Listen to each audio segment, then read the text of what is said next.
Majority of people in Japan are so brainwashed to allow this US control over the Japanese land and air, because Peter and I were just flying from Naha to Tokyo, and I was telling him pretty much much of the sky in Tokyo is taken by the United States, right? Military. It's called like Yokota Rapcom. But the people in Tokyo don't seem to care. It's not secret. It's not much reported, but if you look for some information, there are books and newspaper reports on it. But then most of the people in Japan are like, oh, okay, I didn't know that. Aircraft spending like hundreds of millions of dollars every year, extra energy cost, just to protect the US airspace over Tokyo. I think the right-wing governor, Ishihara Shintaro, actually talked about it before. But then why do we allow this happen? If this was another country, if this was China or Russia or Korea or Germany or whatever, if it was another country, would Japan actually allow it? No. So why is the United States allowed to do anything that Japanese wouldn't allow other countries to do? Because of, I think, the 80 years of brainwashing, after the defeat in the war, Japan has been suffering sort of a Stockholm syndrome.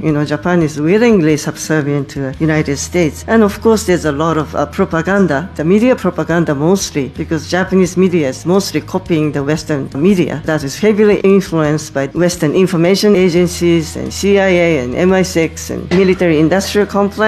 And so vilifying or demonizing of the US adversarial countries like Russia and DPRK and China is just so enormous. So Japanese people are led more to love the United States. We have to rely on the United States. And that kind of thinking has to be changed and look for more alternative sources. For example, I got heavily criticized in my article just by quoting Sputnik. I'm allowed to look at different sources. I'm allowed to look at what does any situation look like from the eyes of China, from the eyes of DPRK, from the eyes of Russia. I think that's the job of a journalist. It has significantly changed for the last few years. So I think it is a time for people in Japan or anywhere to try to get different sources of information, especially for the Japanese people, to try to get out of this US-centered kind of Stockholm kind of thinking about the United States. How can you let so much of your land and air, taken by a foreign military? How can you allow this? Just ask yourself. That's my most important question to the majority of people in Japan.